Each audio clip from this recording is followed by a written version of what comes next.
Hey guys, what's going on? Something I wanted to start doing here was especially after I did that Saturn video was I want to start showing off my game collection and just kind of give brief little summaries on each one. So I'm gonna actually start today with the PlayStation 1, all my PlayStation 1 games.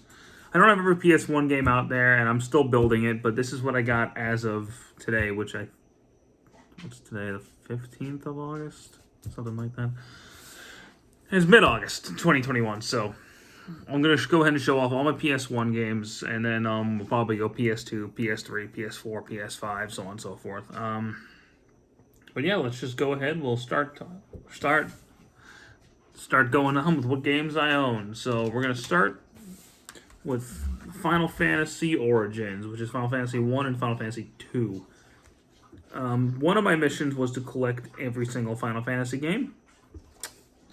This was on that list, of course, just to have a version of every single Final Fantasy game, and I now do. So at least all the main numbered entries. I don't have like Dissidia or Type 0 or anything like that, but it's 1 and 2. I haven't played these yet, but I own them. So it's hard to find time to play games nowadays, but you guys understand what I'm talking about. Then we got Final Fantasy Chronicles, which is 4 and Chrono Trigger. It's weird that on Final Fantasy Chronicles they have Chrono Trigger and not Final Fantasy 3. But it's another way to get Chrono Trigger, so I'm not going to argue with it. I haven't played 4 much yet, but I have played a bit of Chrono Trigger, and that game's great. Chrono Trigger is great. This isn't exactly the best version of Chrono Trigger, but it's a really cheap option. Next up, we got Final Fantasy Anthology, which is Final Fantasy 5 and Final Fantasy 6. So, again, 6 is considered a classic RPG by a lot of people. So, I'm looking forward to getting this when I have time to play it. Because right now, I just don't. Then this one I actually have played all the way through, a couple times. Final Fantasy 7. One of my favorite games of all time. It's amazing. As you guys saw, if you guys watch my channel, you saw that I put this as my number 1 PS1 game, and I'm sticking to that. This is an amazing, amazing game. Then we have Final Fantasy 8.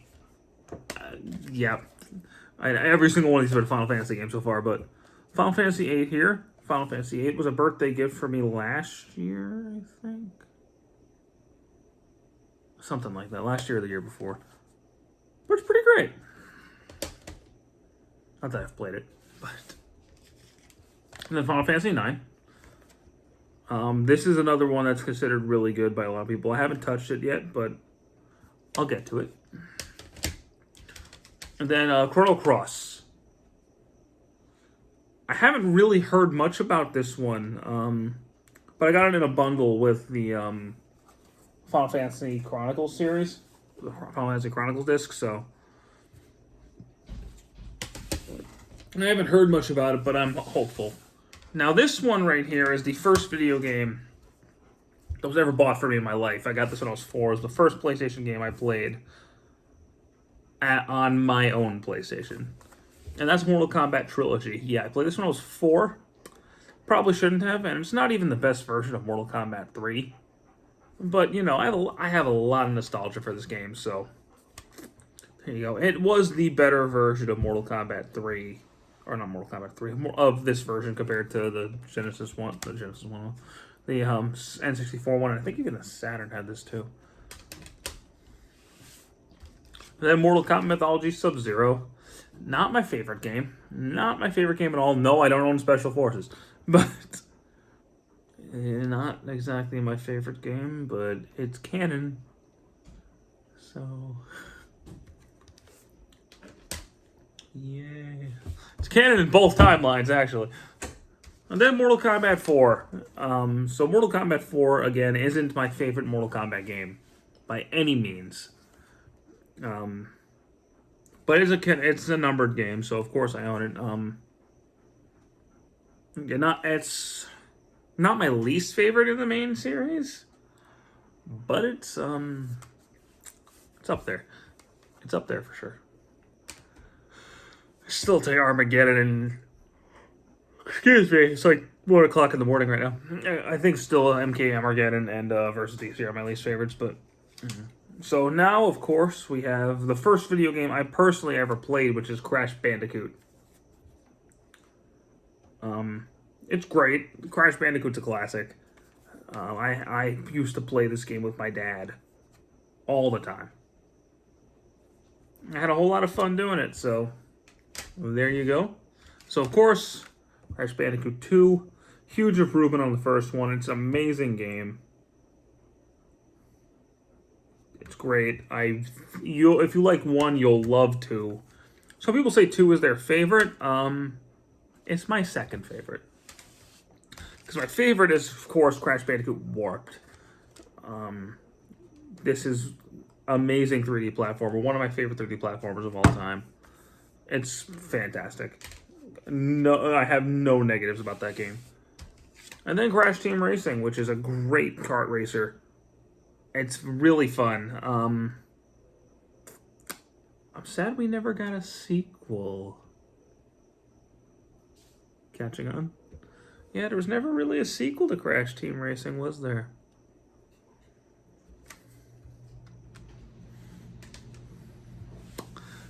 Anyway, Spider-Man 2, Enter Electro. I do actually have the first game. Just not on PS1. But I do own it on the Dreamcast. So when we get to the Dreamcast, when we get to the Dreamcast Collection, you'll see that. But it's not as good as the first one, in my honest opinion. Like, the first one better. They get a better roster of villains, a better story. But, it's not bad by any means. Like, if you're a Spider-Man fan, it's still pretty fun. X-Men Mutant Academy 2. I used to play this at my cousin's house when I was growing up, so I saw it at the game store. I was like, oh, okay, and I know Spider-Man is an unlockable character, which is part of the reason I wanted to get it.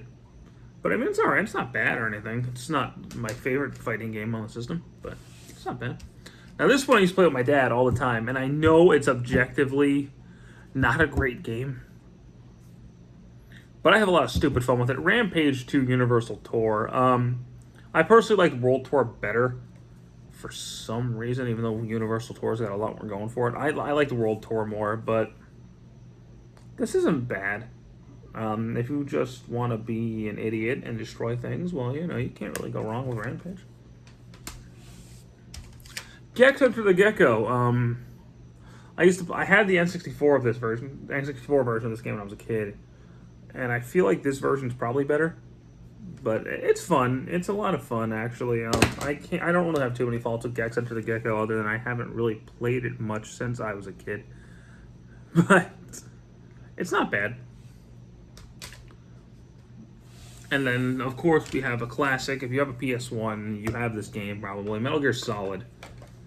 Really, really, of course, it's a classic game. Very revolutionary. And if you're a PS1 collector, you kind of need to get it. So you probably should. This game's gotten really expensive lately, but I was able to get it for a fairly reasonable price. Castlevania Symphony of the Night. One of the best Metroidvania games you're going to play. It's really, really good.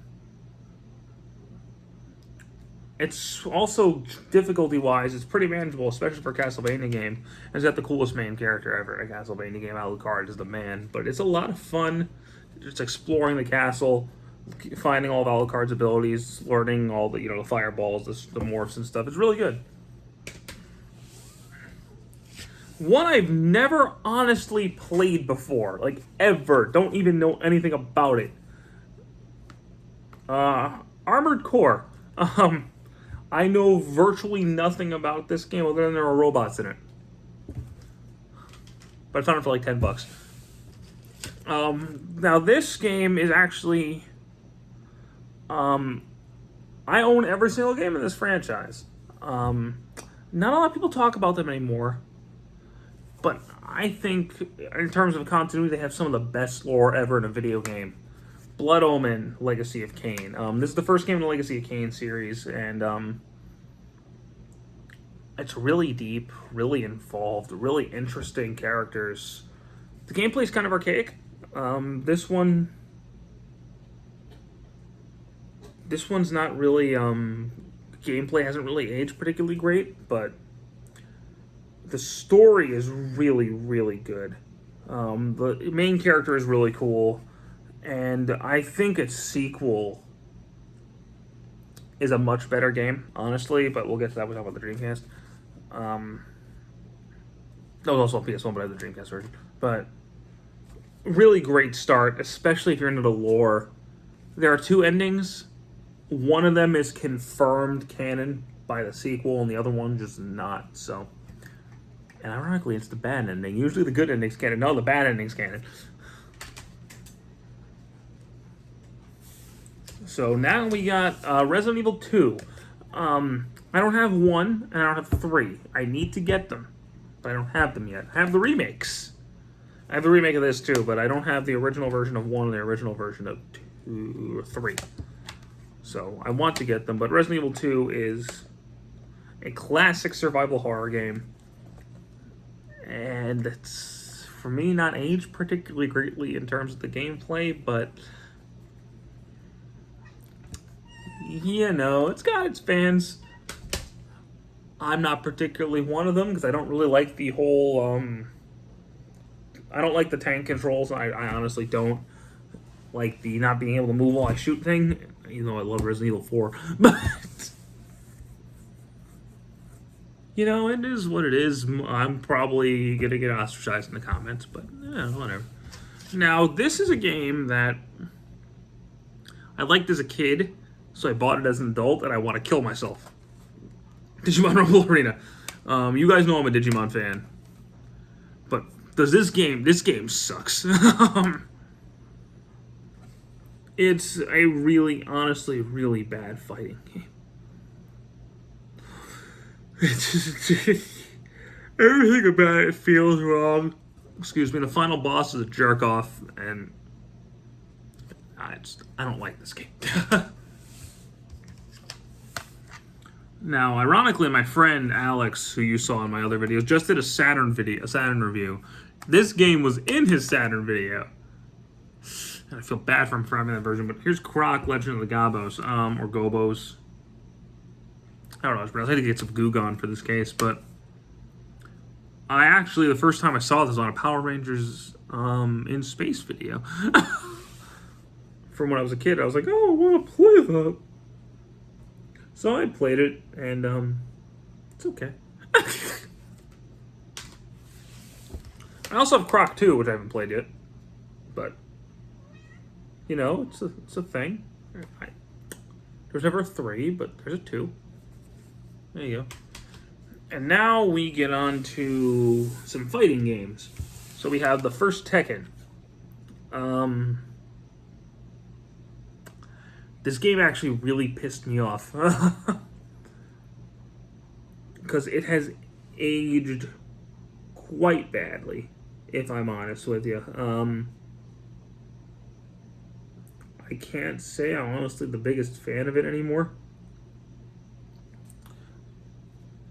But, you know, it is what it is. Sorry, my phone was telling me my battery was low. But it's a classic. It's part of the continuity. Doesn't mean it's aged well. It just hasn't. I'm sorry. Tekken 2, however, has aged a lot better.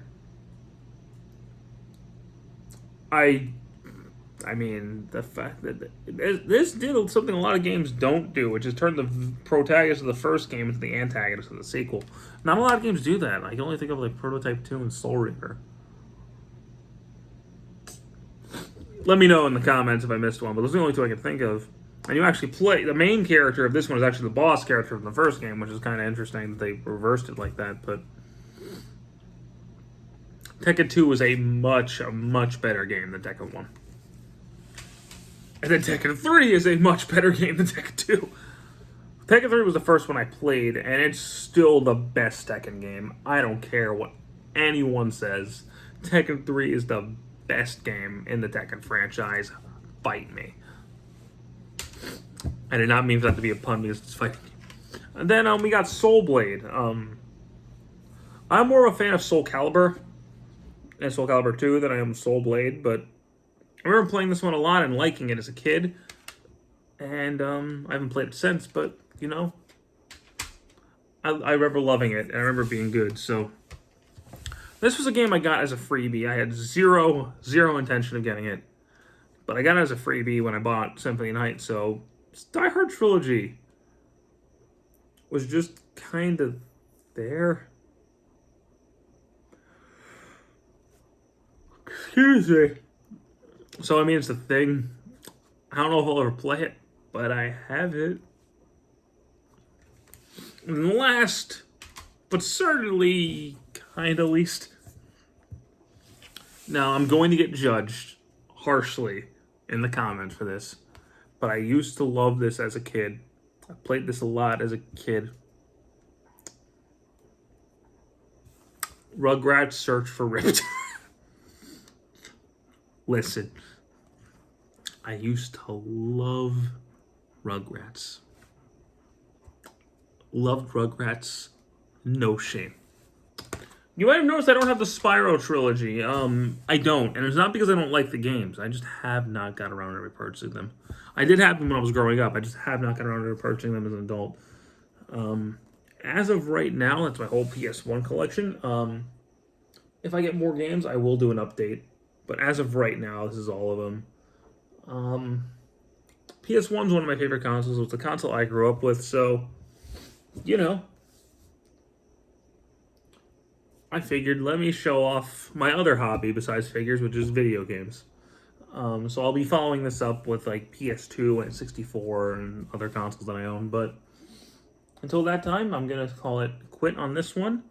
Thank you guys so much for watching. I really do appreciate it, and have a good one. Take care.